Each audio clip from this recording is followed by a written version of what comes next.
कल्पना कीजिए कि आसमान में घने काले बादल छाए हुए हैं। धरती पर पेड़ पौधे सूखे पड़े हैं, मिट्टी तप रही है और हर कोई बारिश की एक एक बूंद के लिए तरस रहा है। लेकिन अचानक वे बादल बिना बरसे ही आगे उड़ जाते हैं। सोचिए, उन मुरझाए हुए पौधों और प्यासी धरती पर क्या बीतेगी। हमारी यह दुनिया भी इस समय आध्यात्मिक रूप से बिल्कुल वैसी ही तपती हुई, मुरझाई हुई धरती बन चुकी है। और हम आत्माएं, जिन्हें परमात्मा ने अपने ज्ञान के खजाने से भरपूर किया है, वे ज्ञान के बादल हैं। 11 अगस्त 2026 की इस बेहद पावन, प्रेरणादायक और आंखें खोल देने वाली मुरली में शिव बाबा हमें याद दिलाते हैं कि अगर हमारे अंदर ज्ञान भरा हुआ है तो हमें पूरे दिल से बरसकर इस तपती दुनिया को शीतल बनाना होगा। लेकिन अगर हमारे अंदर देह अभिमान का फालतू नशा आ गया तो भरे हुए बादल भी बिना बरसे उड़ जाएंगे या सेवा के बदले नुकसान कर बैठेंगे।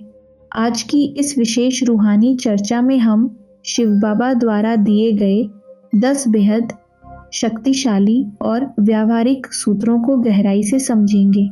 आइए बिना किसी भटकाव के इन 10 अनमोल रत्नों को एक एक करके ध्यान से सुनते हैं।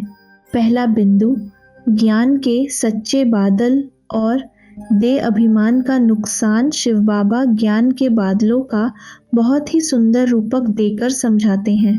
बाबा कहते हैं कि जैसे बरसात जब कम हो जाती है तो सागर के ऊपर बादल ठंडे हो जाते हैं। ज्ञान के सच्चे बादल वे हैं जो ज्ञान सागर शिव बाबा से रिफ्रेश होकर दूसरों पर ज्ञान की वर्षा करते हैं। बादलों का काम ही है बरसकर मुरझाए हुए पौधों को फिर से हरा भरा और तरोताज़ा करना। जिनमें पूरा ज्ञान है वे कभी छिपकर नहीं बैठते। उन्हें किसी के निर्देश या आदेश की भी ज़रूरत नहीं होती, क्योंकि वे आते ही हैं भरकर बरसने के लिए।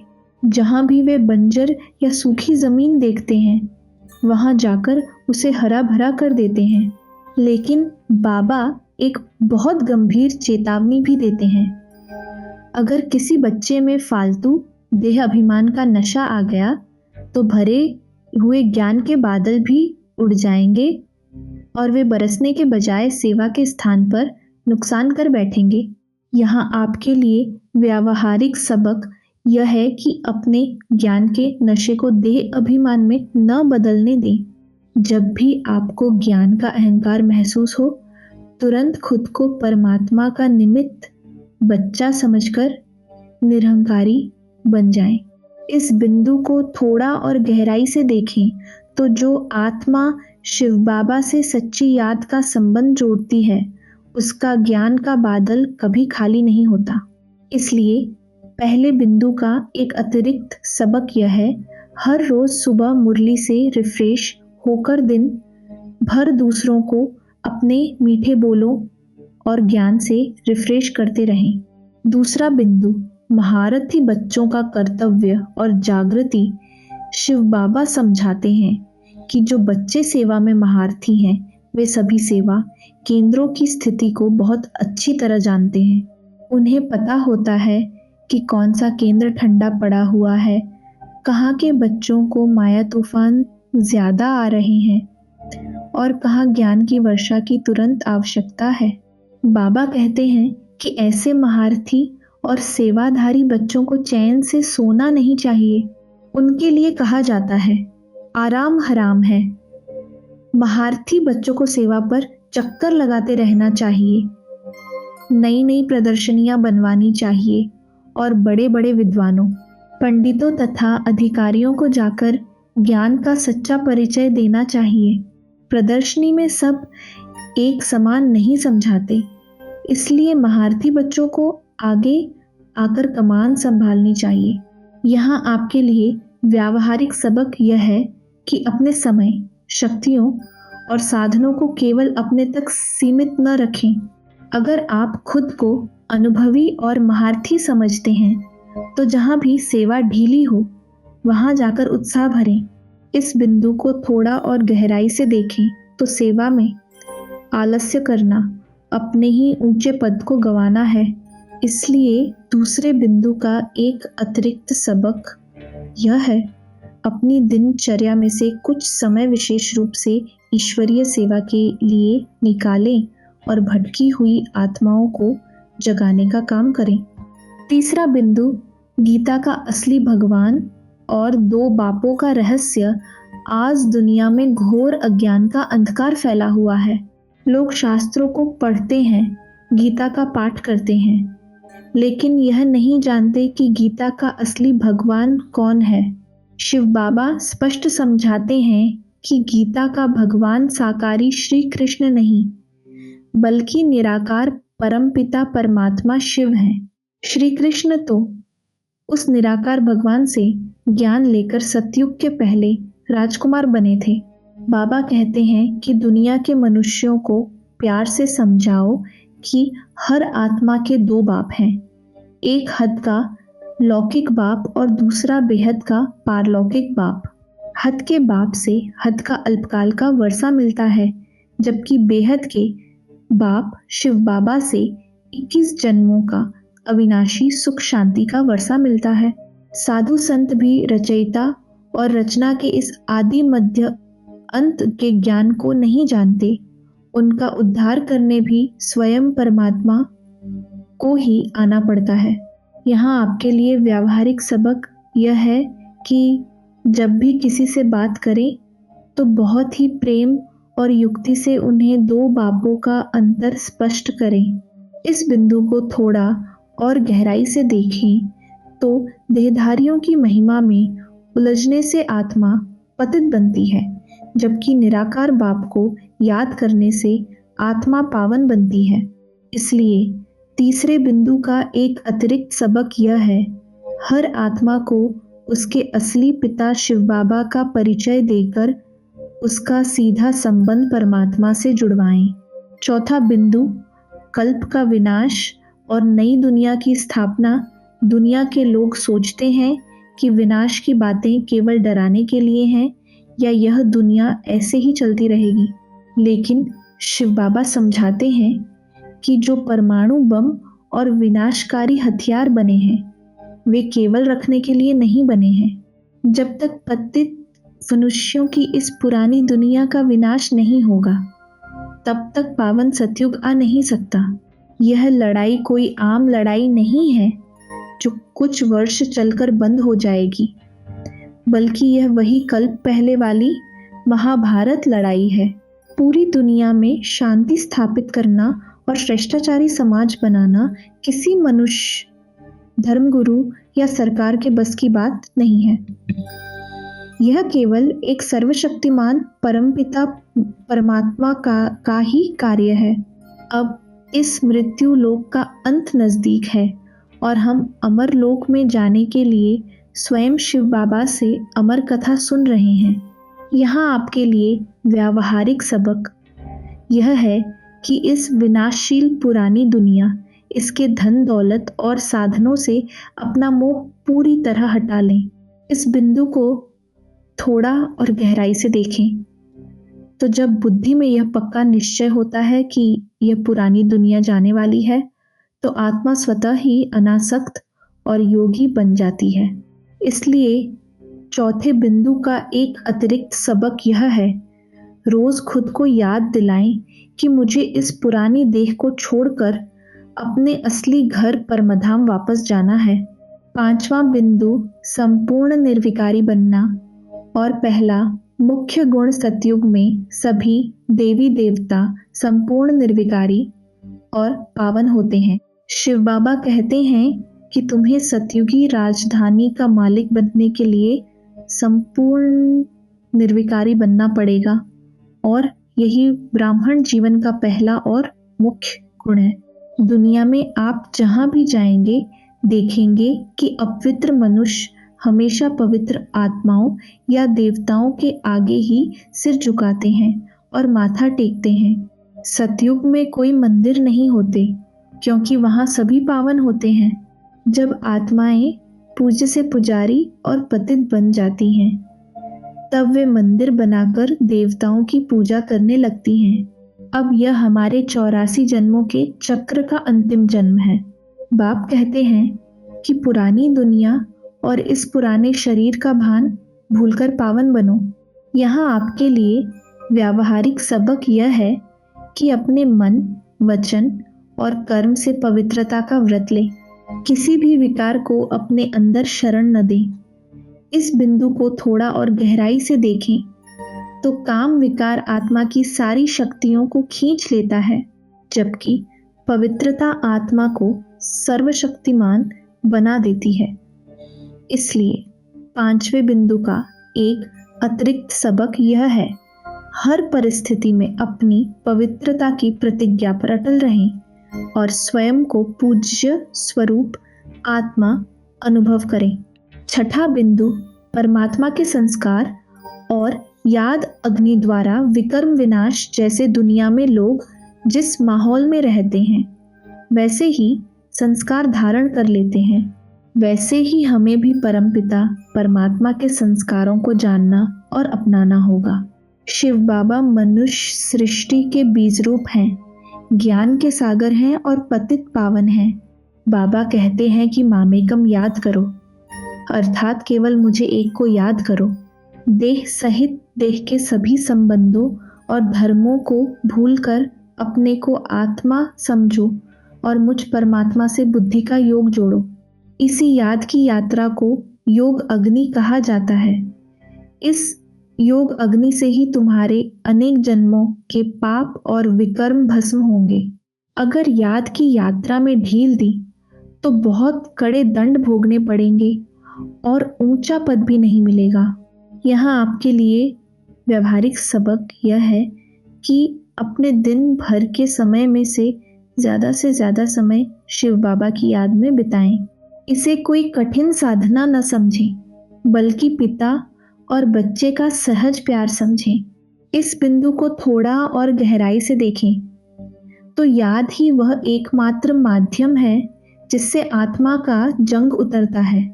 इसलिए 6ठे बिंदु का एक अतिरिक्त सबक यह है, काम करते करते बीच बीच में 1 मिनट के लिए रुककर शिव बाबा को प्यार से याद करने का अभ्यास करें।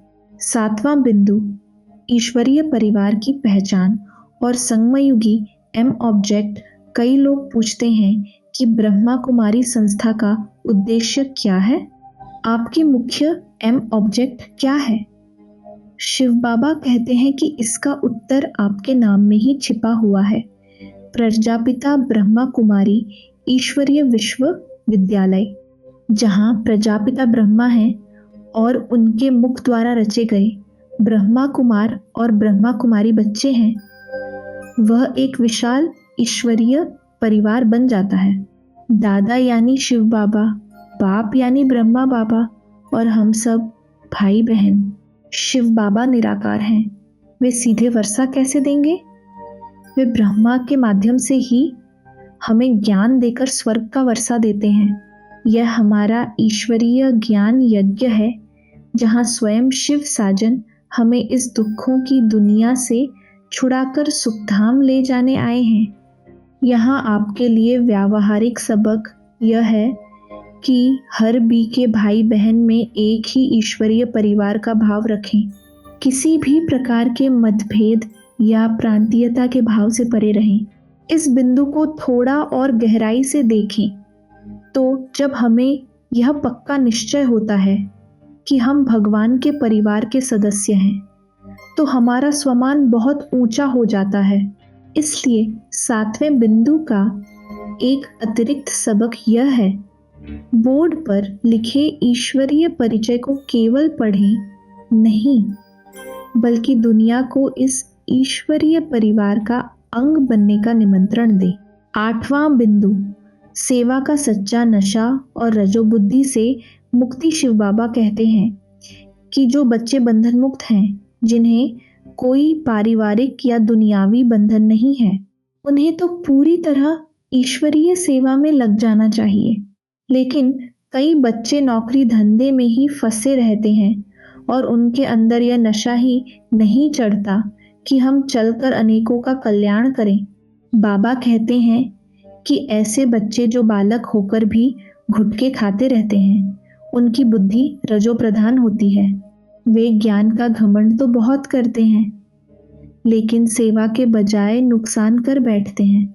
उन पर राहु की दशा बैठ जाती है और वे नीचे गिर जाते हैं। हमें बहुत बहादुर बनना है। भारत को नरकवासी से स्वर्गवासी और भ्रष्टाचारी से श्रेष्ठाचारी बनाने का बीड़ा उठाना है। यहाँ आपके लिए व्यावहारिक सबक यह है कि अपने समय को व्यर्थ की चिंताओं और दुनियावी उलझनों में बर्बाद न करें। अगर आप मुक्त हैं तो सेवा के लिए आगे बढ़ें। इस बिंदु को थोड़ा और गहराई से देखें तो ज्ञान का सच्चा नशा वह है जो आत्मा को निस्वार्थ सेवा की ओर ले जाता है, न कि अहंकार की ओर। इसलिए 8वें बिंदु का एक अतिरिक्त सबक यह है, अपने अंदर से ज्ञान के घमंड को निकालकर नम्रता से सेवा करने का संकल्प लें। 9वां बिंदु, कथनी और करनी की समानता, वरदान का सार। आज के वरदान में शिव बाबा ने सच्चे सेवाधारी बनने का बहुत ही सूक्ष्म और व्यावहारिक राज समझाया है। बाबा कहते हैं कि करना और कहना, इन दो को समान बनाकर गुणवत्ता वाली सेवा करने वाले सच्चे सेवाधारी बनो। दूसरों को कहना बहुत सहज होता है, लेकिन स्वयं करके दिखाना कठिन होता है। जब आप दूसरों को उपदेश देते हैं लेकिन स्वयं वैसा आचरण नहीं करते, तो आपकी सेवा के साथ साथ नुकसान भी होने लगता है। जैसे शुद्ध अमृत के घड़े में विष की एक छोटी सी बूंद गिर जाने से पूरा अमृत विष बन जाता है, वैसे ही आपकी एक छोटी सी गलती आपकी की हुई सारी सेवा के प्रभाव को समाप्त कर देती है। इसलिए पहले अपने आचरण पर ध्यान दें, फिर दूसरों को कहें। यहाँ आपके लिए व्यावहारिक सबक यह है कि अपने बोल से ज़्यादा अपने कर्मों पर ध्यान दें। जो आप दूसरों से चाहते हैं, पहले उसे स्वयं अपने जीवन में उतारें। इस बिंदु को थोड़ा और गहराई से देखें तो आपका श्रेष्ठ आचरण ही आपका सबसे बड़ा भाषण है। इसलिए 9वें बिंदु का एक अतिरिक्त सबक यह है, रोज सुबह यह संकल्प लें कि आज मैं जो भी कहूँ पहले उसे अपने कर्म में लाकर दिखाऊं। 10वां बिंदु, संपूर्ण अहिंसक और भाई भाई की स्मृति, अव्यक्त इशारे। आज के अव्यक्त इशारे में शिव बाबा ने डबल अहिंसक बनने की परिभाषा समझाई है। बाबा कहते हैं कि जब अपवित्रता अर्थात काम महाशत्रु आपके स्वप्न या संकल्प में भी वार न करे, तब आप सच्चे अर्थ में डबल अहिंसक कहलाएंगे। सदा यह स्मृति रहे कि हम सभी आत्माएं आपस में भाई भाई हैं। यह भाई भाई की स्मृति ही आपको स्वतः ही देह भान से मुक्त कर देगी। अपनी संपूर्ण सतोप्रधान स्थिति से कभी भी नीचे न गिरें। यदि आप आत्मा के असली शांति, सुख और पवित्रता के स्वरूप से नीचे गिरते हैं, तो यह भी पाप के खाते में जमा होता है। अनेकता में एकता लाना और बिगड़ी हुई स्थिति को बनाना ही आपकी सबसे बड़ी विशेषता होनी चाहिए। यहाँ आपके लिए व्यावहारिक सबक यह है कि अपने संकल्पों पर कड़ा पहरा रखें। किसी भी आत्मा को देह की दृष्टि से न देखकर केवल आत्मा के रूप में देखें। इस बिंदु को थोड़ा और गहराई से देखें तो सूक्ष्म अपवित्रता ही योग में सबसे बड़ी रुकावट बनती है। इसलिए 10वें बिंदु का एक अतिरिक्त सबक यह है, सोते समय अपने पूरे दिन के विचारों की जांच करें और यदि कोई अशुद्ध संकल्प आया हो तो उसे शिव बाबा के आगे स्वीकार करके भस्म कर दें। तो आज की इस बेहद पावन, गंभीर और प्रेरणादायक चर्चा में हमने शिव बाबा की 11 अगस्त 2026 की मुरली के 10 सबसे अनमोल रत्नों को बहुत गहराई से समझा है। हमने जाना कि कैसे ज्ञान के सच्चे बादल बनकर बिना देह अभिमान के दूसरों पर बरस जाना है।